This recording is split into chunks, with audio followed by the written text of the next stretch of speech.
Good afternoon, Facebook, YouTube, and Twitter. This is Rich again, back for your second video blog of the day for Wednesday, June 10th, 2015, around 4:34 in the afternoon. Nice and sunny out, highs in the 80s, low humidity, perfect summertime weather. Some news to report. FIFA has announced it's suspending all bids for countries putting in a bid for the 2026 World Cup of Soccer, and the FIFA will be accepting bids for it in 2017 because of all of the scandals and stuff like that. And also, the new minor league baseball park in Hartford, Connecticut is going to be called Dunkin' Donuts Park. And the city of Glendale, Arizona, tonight could vote to end the lease agreement of the Arizona Coyotes, and there's been big rumors going around that they're going to do that, and the Arizona Coyotes could be homeless next year. The word out on the street, they'll probably be kept in the Western Conference, moved to a western city like Kansas City or Portland or a long shot Sacramento. And that's about it on the news. My next video blog subject is about the classic comedy game show, The Dating Game. The Dating Game was produced by Chuck Barris, and this game show was kind of an updated from the 1949 classic game show called Blind Date, hosted by Arlene Francis. The premises of The Dating Game was a bachelorette, a single bachelorette asked questions to three prospective bachelors, and if the one she liked the most, she picked out for the date. The background on The Dating Game, it started on December 20th, 1965 on ABC Daytime, originally in black and white, and it was hosted by Jim Lane, and the announcer was Johnny Jacobs. The premise of The Dating Game was it was kind of a comedy game show and stuff like that. It mixed the kind of the reality format of television shows today with the game show genre. Chuck Barris was a producer who before was the vice president of ABC programming. He was responsible for getting American Bandstand, hosted by Dick Clark, on ABC. And afterwards, Chuck Barris formed his own production company to produce game shows and stuff. And Chuck brought the youth into game shows. Originally, when game shows was being aired in the 50s and 60s, a lot of older Americans were playing game shows and stuff like that. And Chuck Barris had the youth of America into these game shows. Many of the bachelor and bachelorettes on The Dating Game were kind of in their early to mid-20s and stuff. And some of the questions on The Dating Game were very, very funny. They were kind of double entendre type stuff and stuff. Usually the bachelorette could not ask the bachelors their name, age, occupation, or income and stuff.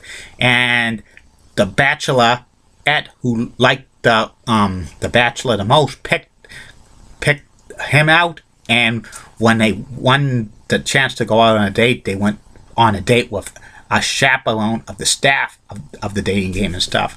And they had picking out the dates, the contestants for The Dating Game was Al Michaels, who eventually became a sports announcer and stuff.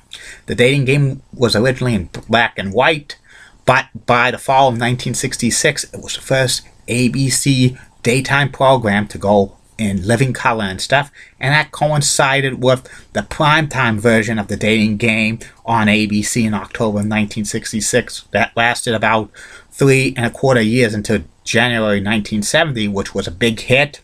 The daytime version of The Dating Game was such a big hit on ABC, lasted close to 8 years. It made a lot of money for the ABC television network and for the daytime. That and the Newlywed Game and the Let's Make a Deal all were shown back to back to back on ABC during this time period, and it made millions and millions of dollars for ABC. And the popularity of The Dating Game was so big that they had an ice cream flavor of The Dating Game for Baskin-Robbins 31 in the late 60s, early 70s. They had pink ice cream, and then they had they but lashed at pecans and dates. It was real popular and stuff. And a lot of celebrities over the years appeared on the dating game, like Adam West and Yvonne Craig of Batman, and Lee Majors, Farrah Fawcett, John Ritter, Tom Selleck, Burt Reynolds. They had Nipsey Russell, Dick Clark was on there, and they had Groucho Marx as like one of the bachelors. He was fooling his daughter, she was the bachelorette. That was real funny. They had Ann B. Davis, who played Alice on Brady Bunch. They had Greg Williams, Marsha McCormick, Michael Jackson, H.R. Pufnstuf, The Carpenters, Suzanne Summers, Arnold Schwarzenegger, Pee Wee Herman, Andy Kaufman, Bob Saget, Phil Hartman. The list went on and on and on for celebrities on the dating game. It got so popular.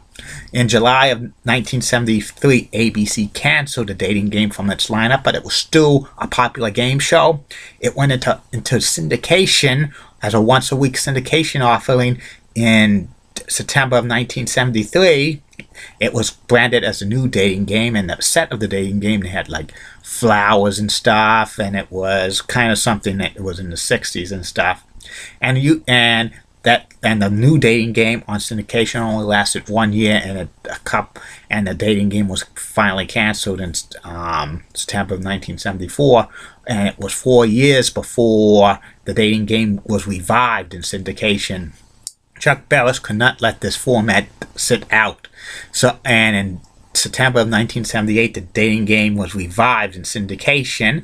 Jim Lange hosted it again, and during this time, he wore very big tuxedos, big lapels and stuff. They updated the music of the dating game. Johnny Jacobs was the original announcer. He still did it, and this dating game version only lasted 2 years before it got canceled in September of 1980. Around 1984, Chuck Barris Productions syndicated reruns of classic dating game episodes, mainly the ones with the celebrities, to select stations across the United States, and they would show it during the daytime on several independent stations, including WWOR, Channel 9 in New York, and one in Los Angeles and one in Boston. He would usually pair it with reruns of the Newlywed Game and the reruns of Treasure Hunt, and he thought if the reruns got very popular with the viewers, that he could commission new episodes of these classic game shows, and he did. In September of 1986, the dating game was revived in syndication, and its host was Elaine Joyce, who was actually like a game show regular on several classic game shows, and she was once married to another game show panelist, the late Bobby Van, who actually hosted a few game shows himself. Jim Lange was not available to host a new version of the dating game because it was hosting the $1 Million Challenge, and this version of the dating game was actually produced by Columbia TriStar Television, because Columbia TriStar Television bought the rights to the Chuck Barris production for well over, I think, close to $50-60 million and stuff. So Chuck Barris got a lot of money for selling his game show formats to Columbia TriStar Pictures and stuff. Elaine Joyce only hosted the dating game for 1 year, and announcing it was Bob Hilton for a year. It still had the basic format of like two games being played, with a bachelorette and bachelors playing both of them. But Elaine Joyce wasn't a great host, so she was fired. But the ratings in syndication were decent, and they got a new host, Jeff McGregor, who was the son of the late actor, comedian McLean Stevens, and he hosted the dating game for 2 years until it got canceled in September of 1989. And actually, they had a little bit of a twist of the date of this dating game, like the second year of it, of him being host. On select episodes, they only played one game, and they would have the second part of the show. They would have like he interviewed like a couple of guest who won dates on the dating game on previous years and stuff to see how they date win and stuff, kind of like a little bit of a thing like Love Connection and stuff, but that didn't improve the ratings, and the dating game got canceled in 1989, and Charlie O'Donnell announced this version from 1987 through 1989. And the dating game sat idle for many years, but in 1994, Game Show Network was launched, and one of the top reruns of the classic game shows was the dating game, and it got so popular on the Game Show Network that Columbia TriStar Television revived the dating game in 1996 with Brad Sherwood as host, as an actor. He's an actor comedian, but it only lasted 1 year. But the ratings were decent, and they updated it. They brought back the original theme song. Do do do do do do do do do do do do do do do do do do. And they had a new host, Chuck Roy, who's famous for like hosting Wheel of Fortune and Love Connection and Scrabble like that. And he revived the dating game for 2 more years, and he returned to bring at the end of the show, bring the kiss. They would always do that kiss at the original version and stuff. And Chuck Lilly would always say, "We'll be back in 2 and 2" and stuff. And the last original first one of the dating game was in September of 1999, but they showed reruns of it for like 2 more years in select markets for syndication until it finally disappeared and stuff like that. There's been like rumors that the dating game's going to be revived as a GSN original for many years, but it never worked out. The dating game probably was the first actual reality dating show on television back in the 60s and stuff that spawned a lot of these dating shows for game shows and reality shows and stuff like that. And also the dating game also brought youth into game shows in America, brought humor, and it brought a lot of stuff into game shows and stuff, which, give Chuck Barris credits, this was his first big television hit, and he's successfully had other game shows like Newlywed Game and Treasure Hunt and The Gone Show after the dating game and stuff. And that's about it on the dating game, and that's about it on this video blog. I'll be back for the third and final video blog of the night, which will be about personality profile. It will be tonight, WCVV Channel 5 weekday meteorologist from 4:30 to 7:30 in the morning, the Eye Opener, and at noontime, Cindy Fitzgibbons. Have a good day, Facebook, YouTube, and Twitter.